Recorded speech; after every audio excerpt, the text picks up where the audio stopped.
السلام علیکم ورحمۃ اللہ وبرکاتہ۔ اللہ سبحانہ و تعالی ہم سب کو ہمیشہ اپنی رحمتوں کے سائے میں رکھے، اور آپ تمام دیکھنے والے احباب آپ کی مشکلات اور پریشانیاں دور فرما کر آپ کو بے شمار خوشیاں عطا فرمائے، آمین۔ آج کا ہمارا ایک اہم موضوع ہے، اللہ رب العزت ہم سب کو صحیح سمجھنے کی توفیق عطا فرمائے۔ مولانا صاحب کو ہم نے بلایا ہے ایک اہم موضوع کے لیے۔ مولانا، ہمارا پہلا سوال ہے، رزق حلال حاصل کرنا کتنا ضروری ہے؟ نحمده ونصلي على رسوله الكريم اما بعد فاعوذ بالله من الشيطان الرجيم بسم الله الرحمن الرحيم يا ايها الرسل كلوا من الطيبات واعملوا صالحا وقال النبي صلى الله تعالى عليه وسلم طلب كسب الحلال فريضة بعد الفريضة او كما قال النبي صلى الله تعالى عليه وسلم صدق اللہ العظیم و صدق رسولہ النبی الکریم ونحن علی ذلک لمن الشاہدین۔ حضرت قاری صاحب، سب سے پہلے تو میں آپ کا شکر گزار ہوں کہ آپ نے ایک خیر کے کام کے لیے ہمیں کچھ کہنے کا موقع عطا فرمایا۔ اللہ تعالیٰ آپ کی محنت کاوش کو قبول فرمائے، اور آپ کے ذریعہ سے یہ خیر کی باتیں جن جن احباب تک پہنچ رہی ہیں، اللہ تعالیٰ ان کو اور ہم سب کو اس پر عمل کرنے کی توفیق نصیب فرمائے۔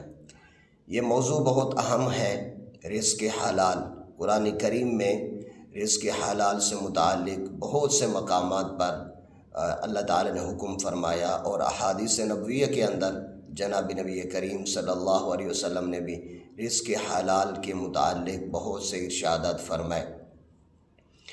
ابھی جو آیت میں نے آپ حضرات کے سامنے تلاوت کی ہے، یہ سورہ مؤمن 18ویں پارے کی آیت ہے، جس میں اللہ تعالیٰ انبیاء علیہم الصلاۃ کو یہ حکم فرما رہے ہیں کہ یا ایھا الرسل، اے پیغمبرو، کلوا من الطیبات، پاکیزہ چیزیں کھاؤ، وعملوا صالحا، اور نیک اعمال کریں۔ اس قرآن پاک کی آیت سے یہ معلوم ہوتا ہے کہ نیک اعمال کی توفیق یہ رزق حلال کے ساتھ اس کا بہت گہرا تعلق ہے۔ بس یہ کتنا ضروری ہے، اسی آیت سے بھی آپ اندازہ لگا سکتے ہیں کہ جن لوگوں کا رزق حلال ہوتا ہے، پاکیزہ ہوتا ہے، ان کی کمائی حلال کی ہوتی ہے، تو اللہ تعالیٰ ان کو نیک اعمال کی توفیق نصیب فرماتے ہیں۔ اور جب نیک اعمال کی توفیق نصیب فرماتے ہیں اللہ تعالیٰ، تو دنیا میں بھی سکون، راحت، چین، عزت، عظمت اللہ عطا فرماتے ہیں، اور آخرت میں تو ہمیشہ کے لیے راحت ہے ہی۔ یہ آیت بہت جامع ہے، ہمیں رزق حلال سے متعلق متنبہ کرنے کے لیے، آمادہ کرنے کے لیے، رہنمائی کرنے کے لیے۔ اور جو حدیث پاک میں نے آپ کے سامنے تلاوت کی ہے، جناب نبی کریم صلی اللہ علیہ وسلم نے رزق حلال کی طلب کو اولین فرائض دینیہ کے بعد دوسرا فرض قرار دیا ہے۔ اولین جو فرائض دینیہ وہ کیا ہیں؟ مثال کے طور پر ایمان، نماز، روزہ، حج، زکوٰۃ، اعتکاف وغیرہ ذالک، قربانی، یہ اولین فرائض ہیں۔ اولین فرائض کے بعد یہ جو رزق حلال ہے یہ دوسرے درجے کا فرض ہے، اس لیے کہ اگر کسی آدمی کا رزق حلال نہیں ہے تو یہ عبادات بھی بسا اوقات قبول نہیں ہوتی۔ جیسے حدیث پاک میں آتا ہے، جناب نبی کریم صلی اللہ علیہ وسلم نے فرمایا کہ ایک آدمی پراگندہ حال کے اندر دور دراز کا سفر کر کے بیت اللہ تشریف لے آتا ہے، وہ اللہ کے سامنے روتا دھوتا ہے، ہاتھ اٹھا کر دعائیں مانگتا ہے، لیکن اس کی دعائیں قبول نہیں ہوتی۔ صحابہ نے عرض کیا کہ اللہ کے پیغمبر صلی اللہ علیہ وسلم اس کی وجہ کیا ہے؟ جناب نبی کریم صلی اللہ علیہ وسلم نے فرمایا، اس کا کھانا حلال کا نہیں، اس کا پینا حلال کا نہیں، اس کا پہننا حلال کا نہیں۔ یہ دیکھیں رزق حلال کتنا ضروری ہے۔ اللہ تعالی ہم سب کو رزق حلال کمانے اور کھانے کی توفیق نصیب فرما دیں۔ آمین۔ مولانا، ہمارا اگلا سوال ہے، رزق حلال کے لیے محنت، کوشش بھی دین میں ہے؟ جی، بعض لوگ یہ سمجھتے ہیں کہ دین الگ چیز ہے اور رزق حلال بیوی بچوں کے لیے رزق کمانا اس کو دین کا حصہ نہیں سمجھتے، حالانکہ رزق حلال کی تلاش کرنا اس حدیث سے معلوم ہو رہا ہے کہ یہ فریضہ ہے، یہ فریضہ ہے۔ فریضہ کا مطلب کیا ہے؟ یہ بھی دین کا ایک حصہ ہے۔ بالکل، ہاں جی، یہ دین کا حصہ ہے۔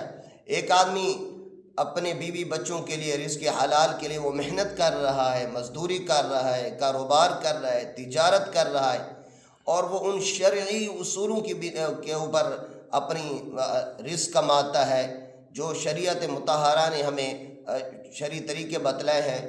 تجارت کرتا ہے تو اس کی تجارت شریعت کے مطابق ہے، وہ کہیں ملازمت کرتا ہے تو اس کی ملازمت شریعت کے مطابق ہے، وہ کہیں مزدوری کرتا ہے اس کی مزدوری بھی شریعت کے مطابق ہے۔ تو اب یہ آدمی جتنی محنت کوشش یہ کرے گا تو یہ بھی اس کا دین ہے، یہ دنیا نہیں ہے، یہ بھی گویا کہ وہ نیکی کر رہا ہے، دین کا کام کر رہا ہے۔ اس لیے رزق حلال کی تلاش یہ بھی دین ہی ہے، اس لیے اس کو دین سمجھ کر ہی کرنا چاہیے۔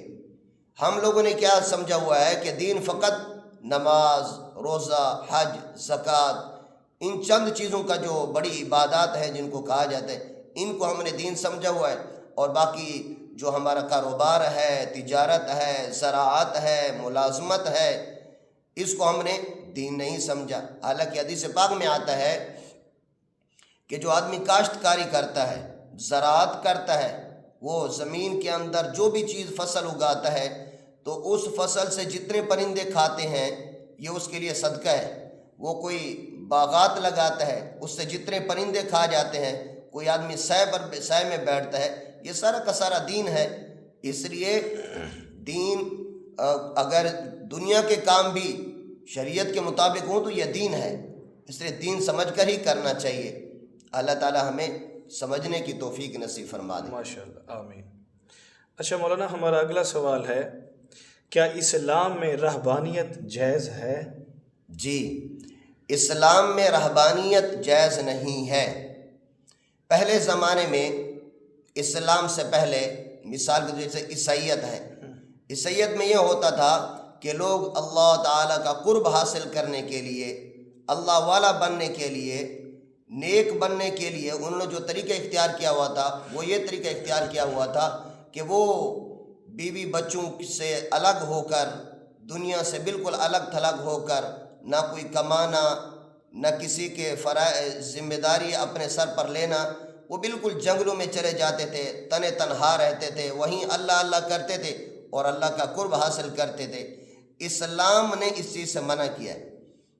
اسلام نے ہم پر بہت سارے فرائض اپنی ذات سے متعلق ہم پر فرض کیے۔ مثال کے طور پر جناب نبی کریم صلی اللہ علیہ وسلم نے فرمایا کہ ان لعینک علیک حق، آپ کی آنکھ کا آپ پر حق ہے، وان لجسدک علیک حق، اور آپ کے جسم کا آپ پر حق ہے۔ اور اسی طرح بیوی بچوں کے حقوق ہمارے ذمے ہیں، والدین کے حقوق ہمارے ذمے ہیں، رشتہ داروں کے حقوق ہمارے ذمے ہیں، غرباء اور یتامہ کے حقوق ہمارے ذمے ہیں۔ تو اللہ تعالیٰ کے پسندیدہ اللہ تعالیٰ کے یہاں یہ ہے کہ ان تمام ذمہ داریوں کو پورا کرتے ہوئے، اللہ کے احکامات کو بجا لاتے ہوئے اب اللہ کا قرب حاصل کریں گے تو یہ اللہ کے ہاں زیادہ پسندیدہ ہے۔ تنے تنہا جنگلوں میں نکل جانا، رہبانیت اختیار کر لینا، اور بعض جو راہب تھے وہ تو شادی بھی نہیں کرتے تھے، وہ صرف اللہ اللہ کرتے اور اسی کو عبادت سمجھتے تھے۔ اسلام میں یہ جائز نہیں ہے۔ اس لیے ہمیں اپنے ان تمام فرائض کو پورا کرتے ہوئے اللہ کی عبادت کرنا، اللہ کو راضی رکھنا، یہ اللہ کے ہاں بہت پسندیدہ ہے۔ ماشاءاللہ۔ مولانا ہمارا اگلا سوال ہے، حضور اقدس صلی اللہ علیہ وسلم نے بھی رزق حلال کے حصول کے لیے محنت کی تھی؟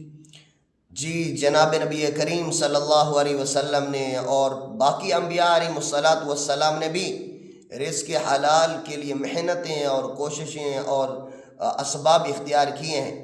خود جناب نبی کریم صلی اللہ علیہ وسلم نے بکریاں بھی چرائی ہیں، آپ صلی اللہ علیہ وسلم نبوت کے اعلان کے بعد بسا اوقات فرمایا کرتے تھے ہاں مجھے یاد ہے کہ میں نے فلاں جگہ کے اوپر بکریاں چرائی تھی۔ آپ صلی اللہ علیہ وسلم نے نبوت سے پہلے سیدہ اماں خدیجۃ الکبریٰ رضی اللہ عنہا کا سامان تجارت شام میں لے کر گئے۔ آپ صلی اللہ علیہ وسلم بکریاں بھی چرایا کرتے تھے، تجارت بھی، بلکہ آپ صلی اللہ علیہ وسلم سے زراعت کرنا بھی ثابت ہے۔ آپ صلی اللہ علیہ وسلم نے زراعت بھی کی ہے، اور باقی انبیاء علیہ السلام کے واقعات قرآن میں آتے ہیں کہ سیدنا سلیمان علیہ السلام اور اسی طرح داؤد علیہ السلام، ان کے بارے میں آتا ہے۔ یہ بھی جو ہے نا جنگ کا ساز و سامان، زیریں ہو گئی، یہ بنایا کرتے تھے۔ تو اس لیے انبیاء علیہ السلام کی سنت ہے۔ بلکہ بکریوں کے بارے میں تو آتا ہے کہ تمام انبیاء علیہ السلام نے بکریاں چرائیں۔ اس سے بہت گہرا تعلق ہے کہ نبی جو ہوتا ہے وہ امت کی تربیت کے لیے آتا ہے۔ ان کی مثال ایسے جیسے چرواہا بکریوں کو چراتے ہیں، ایک بکری ادھر بھاگتی ہے ایک ادھر بھاگتی ہے، ان کو سنبھالتا ہے۔ اسی طرح نبی جو ہوتا ہے وہ بھی امت کو سنبھالتے ہیں، امت کی تربیت کرتے ہیں۔ تو اس لیے تمام انبیاء علیہ السلام سے بکریاں چروائی گئیں کہ تاکہ ان کے اندر حلم اور بردباری پیدا ہو۔ اس لیے ہم کوئی بھی کاروبار کریں، تجارت کریں، زراعت کریں، مزدوری کریں، تو اس میں یہ نیت کریں کہ یہ انبیاء علیہ السلام کی سنت ہے، اور بڑی خوش دلی کے ساتھ انسان کو یہ کام محنت مزدوری کرنی چاہیے، فراخ دلی کے ساتھ۔ اس میں دل چھوٹا نہیں کرنا چاہیے کہ انبیاء علیہ السلام کی سنت ہے اور یہ عبادت ہے سارے۔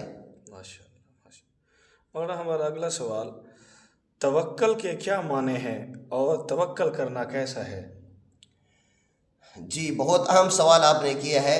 اس میں بہت سارے لوگ غلط فہمی کا بھی شکار ہو جاتے ہیں کہ ہاتھ پر ہاتھ رکھ کر بیٹھ گئے، اور جب ان سے کہا جائے کہ یار آپ کوئی اسباب اختیار کریں، کوئی محنت کریں، مزدوری کریں، تو وہ کہتے ہیں کہ ہم نے اللہ کی ذات پر بھروسہ کیا ہے۔ توکل کا معنی چونکہ بھروسہ ہے، اعتماد ہے اللہ کی ذات پر۔ اللہ کی حدیث شریف میں آتا ہے کہ بھائی اسباب اختیار کریں، اسباب اختیار کرنے کے بعد اب ان اسباب سے اپنے کام بننے کو یقینی نہ سمجھیں۔ کام تو اللہ تعالیٰ بناتے ہیں، اسباب محنت کرنا ہمارے ذمے ہے۔ حدیث پاک میں آتا ہے کہ ایک صحابی سفر سے تشریف لائے تو ان کے پاس سواری تھی۔ جناب نبی کریم صلی اللہ علیہ وسلم نے ان سے پوچھا بھائی آپ کس چیز پر آپ کا آنا ہوا؟ تو انہوں نے عرض کیا کہ اللہ کے پیغمبر علیہ السلام میرے پاس سواری ہے، اونٹ ہے۔ حضور اکرم صلی اللہ علیہ وسلم نے پوچھا کہ وہ اونٹ کہاں ہے؟ انہوں نے یہ بتلا دیا کہ اونٹ باہر ہے۔ اللہ کے پیغمبر علیہ السلام نے پوچھا کہ بھئی آپ نے اس اونٹ کو باندھ دیا ہے؟ تو عرض کرنے لگے کہ اللہ کے پیغمبر علیہ السلام اللہ کی ذات پر بھروسہ کرتے ہوئے میں نے چھوڑ دیا ہے۔ حضور اکرم صلی اللہ علیہ وسلم نے فرمایا کہ نہیں، جائیں اس کو باندھیں، باندھنے کے بعد اب اللہ کی ذات پر بھروسہ کریں آپ۔ یہ ہے توکل۔ تو اسباب اختیار کرنا یہ اللہ کی ذات پر بھروسے کے خلاف نہیں ہے۔ ہاں، توکل کو غلط سمجھ کر ہاتھ پر ہاتھ رکھ کر بیٹھ جانا، جی اللہ تعالیٰ جو رزق دیں گے وہ ہم کھا لیں گے۔ اللہ تعالیٰ تو ہر چیز پر قادر ہیں اور اللہ تعالیٰ کی قدرت کامل ہے۔ اللہ تعالیٰ نے دنیا میں ہزاروں کام ایسے کیے ہیں کہ جن کا کوئی سبب موجود نہیں تھا، اللہ نے اسباب پیدا کر دی، اسباب کے بغیر اللہ نے کام کر کے دکھائے ہیں۔ لیکن ہمیں حکم یہ ہے کہ ہم محنت کریں، کوشش کریں، اسباب اختیار کریں۔ قرآن کریم میں بھی اللہ تعالیٰ نے فرمایا فَإِذَا قُضِيَتِ الصَّلَاةُ فَانتَشِرُوا فِي الْأَرْضِ وَابْتَغُوا مِنْ فَضْلِ اللَّهِ، کہ جب نماز پوری کر لو اب پھیل جاؤ اللہ کی زمین میں، رزق حلال تلاش کرو، محنت کرو۔ اور حضور اکرم صلی اللہ علیہ وسلم نے تو محنت اور مزدور اس سے بڑی محبت کی ہے۔ فرمایا کہ محنتی آدمی اللہ کا دوست ہے۔ ہاں، اس لیے رزق حلال کی تلاش میں محنت کرنا، اپنا پسینہ لگا دینا، صلاحیتیں لگا دینا، اور پھر اللہ تعالیٰ اس پر جو عطا فرمائے اس پر راضی رہ جانا، خوش ہو جانا، اللہ کا شکر ادا کرنا۔ البتہ ایک بات میں مزید عرض کر دوں، بعض صوفیاء کرام، اللہ والے نیک بندوں کے بارے میں یہ آتا ہے کہ انہوں نے کوئی پیشہ اختیار نہیں کیا۔ علماء کرام نے صوفیاء کرام کے توکل کی دو صورتیں لکھی ہیں۔ ایک صورت یہ لکھی ہے کہ ان کا توکل اللہ کی ذات پر جو تھا وہ اتنا زبردست قسم کا تھا کہ وہ دنیا سے مستغنی ہو گئے، وہ اللہ کے جو ہے نا ایک حال ان پر طاری ہو گیا، غلبہ حال، کہ بس اللہ کے ذکر میں مشغول رہنا، دنیا کی طرف بالکل نگاہ نہ لگانا، نہ اس کی محنت کوشش کرنا۔ یہ ان کا ایک اپنا ایک ذاتی عمل تھا، وہ امت کے لیے حجت نہیں ہے، امت کے لیے حجت نہیں ہے، بلکہ ان کے اوپر ایک حال طاری ہو گیا جس کو ہم کہتے ہیں ہم تو مغلوب الحال، اور وہ اپنے عام ہوش و حواس میں جیسے آدمی ہوتا ہے وہ نہیں، اس میں نہیں ہوتے، تو شریعت کے یہ پھر مکلف نہیں رہتے، اس لیے ان کو اپنا یعنی سامنے رکھ کر ہر آدمی کے لیے یہ جائز نہیں ہے کہ وہ اس طرح کرے۔ ایک تو یہ ہے مغلوب الحال جو ہوتے ہیں، یہ شریعت کے زیادہ مکلف نہیں ہوتے، اور ہمیں بھی یہ حکم نہیں ہے کہ ہم ان کی طرح کریں۔ اور دوسرے جو بعض صوفیاء کرام یہ ہوتے ہیں کہ وہ مغلوب الحال نہیں ہوتے، لیکن انہوں نے یہ طے کیا ہوتا ہے کہ اب ہمیں کوئی کچھ دے یا نہ دے، ہمیں اس کی کوئی پرواہ نہیں، ہم بس اللہ کے ذکر میں مصروف رہیں گے، ہمیں مہینوں فقر کے ساتھ گزارنا پڑے تو ہم گزار دیں گے، زبان سے شکوہ بھی نہیں کریں گے۔ وہ تھے مضبوط قوا، مضبوط اعصاب والے۔ تو لیکن یہ دونوں قسم کے جو اولیاء اللہ تھے امت کے لیے حجت نہیں ہے۔ ہم تو کمزور لوگ ہیں، ہمیں تو حضور اکرم صلی اللہ علیہ وسلم نے جیسے محنت کا حکم فرمایا، ہم تو محنت کریں گے، ہاتھ پر ہاتھ رکھ کر بیٹھ جانا اور اس کو پھر توکل کا نام دینا، یہ بالکل صحیح نہیں ہے۔ ماشاء اللہ۔ اچھا مولانا، بعض لوگ کہتے ہیں کہ ہم تو محنت کرتے ہیں، چاہے وہ حلال ہو یا دوسرے طریقے سے۔ ماشاءاللہ، یہ بھی آپ نے بہت ہی اہم سوال کیا ہے کہ جب بعض لوگ اسی بات کو لے کر بیٹھ جاتے ہیں کہ جناب محنت کا ہمیں حکم ہے، محنت کوشش کا، ہم محنت کر رہے ہیں، ہم تو اپنی محنت کی کمائی کھا رہے ہیں۔ دیکھیں علماء کرام نے بڑی تصریح سے یہ بات واضح فرمائی ہے کہ رزق حلال کے اندر، یہ جو رزق حلال کے بارے میں کہا گیا کہ یہ فریضہ ہے، فرائض اولین فرائض کے بعد فریضہ، لیکن یہ فریضہ تب بنے گا جب ہماری محنت بھی صحیح چیز کی ہو، رزق حلال کی ہو، حرام کی نہ ہو۔ ہاں، فقط محنت یہ مقصود نہیں ہے، محنت ہو، صحیح ہو، شرعی اصولوں کے مطابق ہو، تو وہ تو ہے رزق حلال جو اس سے حاصل ہوگا، وہ تو فریضہ بنے گا۔ اور اگر ایک آدمی محنت کرتا ہے، اس پر علماء نے بڑی دلچسپ مثالیں بھی دی ہیں۔ مثال کے طور پر فرمایا کہ جو طوائفہ عورت ہوتی ہے، گانا گانے والی عورت، چور، ڈکیٹ، یہ سارے محنت کر رہے ہیں اور اپنی جان ہتھیلی پر رکھ کر یہ جو ہے نا محنت کرتے ہیں۔ اب اگر ان کو یہ کہا جائے کہ جناب آپ تو حرام کر رہے ہیں، اور اس پر یہ دلیل پیش کریں کہ جناب محنت کا حکم ہے اور ہم تو محنت کر رہے ہیں، لہٰذا محنت سے جو حاصل ہوگا وہ حلال ہے، نہیں، ایسا نہیں ہے۔ محنت ہو، حلال کی محنت ہو، شرعی اصولوں کے مطابق ہو، تب تو وہ رزق فریضہ بنے گا اور حلال ہوگا ہمارے لیے، وگرنہ چاہے ہم جتنی محنت کریں، جان لگا دیں، اگر وہ شرعی اصولوں کے مطابق نہیں ہے، جائز طریقے سے نہیں ہے، تو وہ حرام ہوگی۔ یہ دلیل نہیں ہے کہ محنت کرنا، محنت ہو، صحیح ہو، شریعت کے مطابق، وہ مطلوب ہے۔ ماشاء اللہ۔ اچھا مولانا، کچھ احباب بینک کی ملازمت کو کچھ صحیح طریقے سے لیتے ہیں، کچھ غلط طریقے سے لیتے ہیں۔ یہ اسی سے ملتا جلتا جو ہے نا سوال ہے۔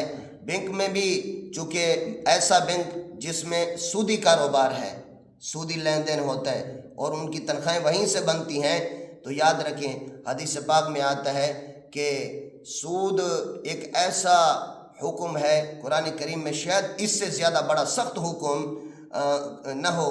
اللہ تعالیٰ نے فرمایا کہ فَإِن لَّمْ تَفْعَلُوا فَأْذَنُوا بِحَرْبٍ مِّنَ اللَّهِ وَرَسُولِهِ، فرمایا کہ سود سے باز آ جاؤ، اور اگر تم باز نہیں آتے تو پھر تم اللہ اور اس کے رسول صلی اللہ علیہ وسلم کے ساتھ بہت بڑی جنگ کے لیے تیار ہو جاؤ۔ ہاں، اور سود کے بارے میں آتا ہے، اللہ تعالیٰ ہم سب کی حفاظت فرمائے کہ سود کا ایک پیسہ ایسا ہے کہ اپنی سگی ماں سے اب بارہا نعوذ باللہ من ذالک، اللہ ہم سب کی حفاظت فرمائے، زنا کرنے کے مترادف ہے۔ ہاں، ایسا بینک جس میں سودی کاروبار ہوتا ہے، سود کے پیسے ہوتے ہیں وہاں اور تنخواہیں وہیں سے بنتی ہیں، تو علماء نے اس کا حل بھی لکھا ہے کہ وہ حل یہ ہے کہ انسان جیسے اس کو مسئلے کا پتہ چلے تو وہ فوراً ہی اپنے جائز رزق کے حصول کے لیے محنت کوشش شروع کر دے جائز ذرائع سے، جب اللہ تعالیٰ اس کو وہ جائز ذرائع عطا فرما دے تو وہ اپنا اس کام کو چھوڑ دے۔ ہاں، ایسا نہیں ہے کہ یہ بھی تصریح فرمائی ہے کہ ایسا نہیں ہے کہ بس جب تک کوئی خود بخود ایک جائز ذریعہ مل نہیں جاتا اس وقت تک ملازمت کا، ایسا نہیں ہے۔ اچھا مولانا، یہ بتا دیں حرام کی صورتیں کون کون سی ہیں؟ جی، حرام کی صورتیں بہت ساری ہیں۔ ایک تو بہت کھلی کھلی صورتیں جو بڑی بڑی ہمارے سامنے ہیں، ہر آدمی ان کو جانتا بھی ہے۔ یہ کیا ہے کہ جھوٹ بولنا، عام طور پر اللہ تعالیٰ ہم سب کی حفاظت فرمائے۔ اب آج ہر ایک ریڈی والا وہ کیا کہتا ہے، صبح کو ریٹ اور ہوتا ہے اور شام کو وہ اعلان کر رہا ہوتا ہے 200 والا سیب 150 میں، 200 والا 150 میں۔ یہ بھی ایک جھوٹ کی ایک صورت ہے۔ جھوٹ بول کر جو رزق حلال کیا جائے وہ حلال نہیں ہے، یہ حرام کی ایک صورت ہے۔ اور اسی طرح ہر دکاندار، اللہ تعالیٰ ہماری حفاظت فرمائے، کاروبار والا، کپڑے والا یہ کہتا ہے کہ مجھے اتنے میں پڑا ہے، آپ چونکہ اپنے دوست ہیں اس لیے آپ کو میں رعایت کر کے اتنا دے دیتا ہوں۔ اور اسی طرح باقی بھی جتنے، مثال کے طور پر ناپ تول میں کمی ہے، یہ بھی ایک صورت ہے اس کی کیا کہتے ہیں ناجائز کی، حرام کی۔ اور اسی طرح ملاوٹ، یہ بھی ایک صورت ہے۔ اسی طرح کہنا کچھ دینا کچھ، یہ بھی ایک صورت ہے۔ اور اسی طرح یہ تو ہیں بڑی بڑی صورتیں۔ علماء نے جو باریک صورتیں لکھی ہیں، چھوٹی چھوٹی صورتیں، عام طور پر ہماری توجہ ان کی طرف نہیں جاتی۔ ان میں سے چند صورتیں میں عرض کر دیتا ہوں۔ ایک صورت مثال کے طور پر، ایک آدمی کہیں ملازم ہے اور ان کی ملازمت کا جو وقت ہے وہ ہے 8 گھنٹے۔ ان 8 گھنٹوں کے ساتھ انہوں نے معاہدہ کیا ہے کہ میں 8 گھنٹے آپ کو دوں گا اور اتنا میں آپ سے معاوضہ لوں گا۔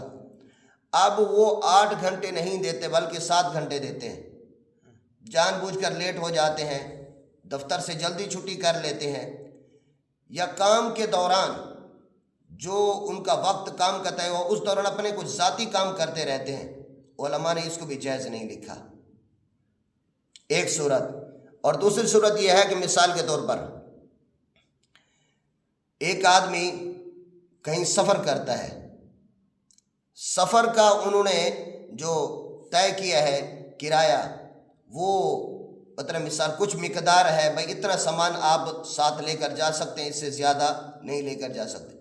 اب اگر کوئی آدمی سفر کے دوران اب طے شدہ وزن سے زیادہ وزن بھی اگر لے جائے گا تو یہ بھی ایک قسم کا یوں سمجھے ناجائز ہے، گناہ ہے۔ حضرت تھانوی رحمۃ اللہ علیہ بہت بڑے اللہ والے گزرے ہیں، ان کے ایک مرید تھے، وہ ان کے پاس آئے تو ان کا ایک بچہ بھی ان کے ساتھ تھا۔ حضرت رحمۃ اللہ علیہ نے ان سے پوچھا کہ بھائی آپ نے ایک ان کا کرایہ بھی دیا ہے ٹرین کا؟ تو انہوں نے کہا کہ یہ تو ابھی چھوٹے بچے ہیں اس لیے ان کا نہیں دیا۔ حضرت نے پوچھا کہ ان کی عمر کتنی ہے؟ انہوں نے عرض کیا کہ ان کی عمر تو 13 سال ہے لیکن دیکھنے میں 12 سال کے لگتے ہیں۔ لکھا ہے کہ وہ حضرت کے خلیفہ بھی تھے۔ حضرت نے ان سے خلافت واپس لے لی اور فرمایا کہ تہجد پڑھنا یہ کوئی اتنا بڑا عمل نہیں ہے، ہاں وظائف پڑھنا اتنا بڑا عمل نہیں ہے، لیکن جو پیسے آپ نے ان کی ٹکٹ سے بچائے ہیں وہ آپ کی رزق میں جب شامل ہوں گے تو وہ حرام ہو جائے گا۔ ہاں یہ حلال نہیں ہے۔ لیکن جو حلال اور حرام کی تمیز نہیں کرتا ان سے خلافت انہوں نے واپس لے لی۔ کتنا بڑا اہم مسئلہ ہے، اس لیے ہمیں یہ ان چیزوں کو معمولی نہیں سمجھنا چاہیے، یہ بہت باریک چیزیں ہیں اور اہمیت کے عمل ہیں، ہمیں ان پر توجہ کرنی چاہیے۔ حضرت کا اپنا واقعہ بھی لکھا ہے کہ ایک مرتبہ حضرت کہیں سفر پر جا رہے تھے تو تھانے کے اوپر جب پہنچے تو اپنے سامان کا وزن کرانے لگے تو وہاں ایک اس ریل گاڑی کا جو گارڈ ہوتا ہے وہ موجود تھا، وہ حضرت کو جانتے تھے۔ گارڈ نے کہا کہ حضرت اتنا تھوڑا سا سامان ہے، اس کو وزن کرانے کی کیا ضرورت ہے، میں آپ کے ساتھ ہوں تو کوئی آپ کے سامان کو چیک نہیں کرے گا۔ حضرت نے فرمایا کہ آپ کہاں تک میرے ساتھ رہیں گے؟ انہوں نے بتایا کہ میں فلاں اسٹیشن تک آپ کے ساتھ ہوں۔ حضرت نے فرمایا کہ اس کے بعد میں نے تو اس سے آگے جانا ہے، فرمایا کہ اس کے بعد جو دوسرا گارڈ آئے گا میں اس کے ذمہ لگا دوں گا۔ حضرت نے پوچھا کہ وہ کہاں تک جائے گا؟ انہوں نے عرض کیا کہ جہاں تک آپ نے جانا ہے انہوں نے وہاں تک جانا ہے۔ حضرت نے فرمایا کہ میرا سفر تو اس سے بھی آگے ہے۔ فرمانا یہ چاہتے تھے کہ میرا سفر تو اللہ تعالیٰ کے پاس میں نے جانا ہے اور اصل حساب کتاب تو اللہ تعالیٰ کو دینا ہے، ہاں آخرت میں اگر میرا کوئی وزن اٹھا سکے مجھے وہاں سے پاس کرا دے تب تو ٹھیک ہے، وگرنہ صحیح نہیں ہے۔ اب اللہ والوں کے یہ واقعات ہمیں یہ سبق اور درس دیتے ہیں کہ اگر اللہ تعالیٰ کا خوف، اللہ کی محبت، اللہ کے سامنے جو ہماری پیشی ہونی ہے، حاضری ہونی ہے، اگر وہ سامنے ہو تو پھر یہ جو چھوٹے موٹے بہانے ہیں ان سے بچنا کوئی بہت بڑی مشکل نہیں ہے۔ آخر میں خود بھی اور اپنے سننے والوں کو بھی ایک بہت ہی ایک زبردست ایک واقعہ چھوٹا سا سنا کے بعد وہ ختم کرتا ہوں۔ وہ واقعہ یہ ہے کہ حضرت عبداللہ ابن مبارک رحمۃ اللہ علیہ بہت بڑے اللہ والے بزرگ گزرے ہیں۔ ان کا جب انتقال ہوا تو کسی نے خواب میں حضرت کو دیکھا تو پوچھا کہ اللہ تعالیٰ نے آپ کے ساتھ کیا معاملہ کیا ہے؟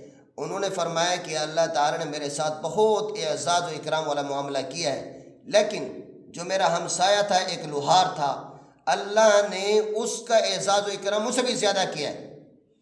خواب دیکھنے والے بڑے حیران ہوئے۔ جب ان کی آنکھ کھلی تو وہ حضرت عبداللہ ابن مبارک رحمۃ اللہ علیہ کے علاقے میں گئے، وہاں سے معلومات لیں کہ واقعی ان کے گھر کے سامنے بالکل ایک لوہار رہتے تھے۔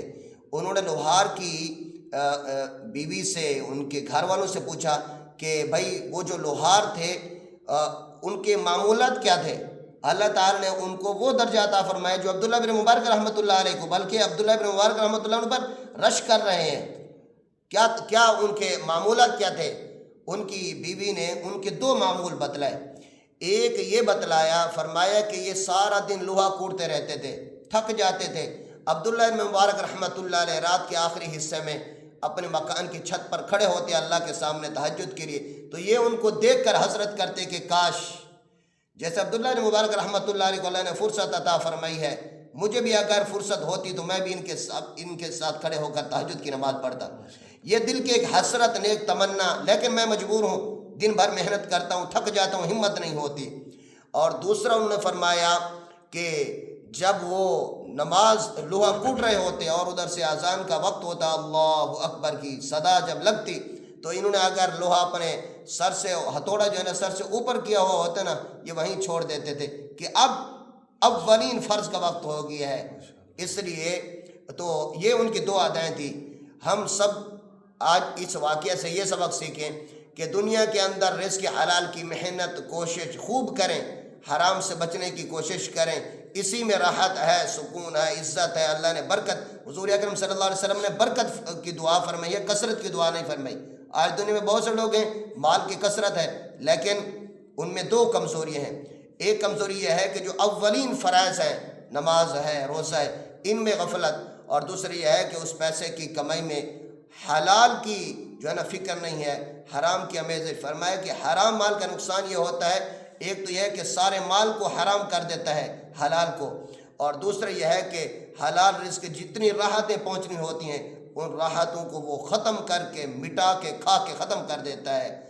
اور دوسرا یہ ہے کہ جب بھی ان دونوں کا ٹکراؤ ہو جائے، ادھر سے دنیا کا کام، ادھر سے آخرت کا نماز، تو ہمیں نماز اولین فرائض کی محنت کوشش کرنی چاہیے۔ ان سب باتوں پر اللہ تعالی ہمیں بھی اور ہمارے سننے والوں کو بھی اللہ تعالی عمل کرنے کی توفیق نصیب فرما دیں، اور رزق حلال بے حساب واسع نصیب فرمائیں۔ وآخر دعوانا ان الحمد للہ رب العالمین۔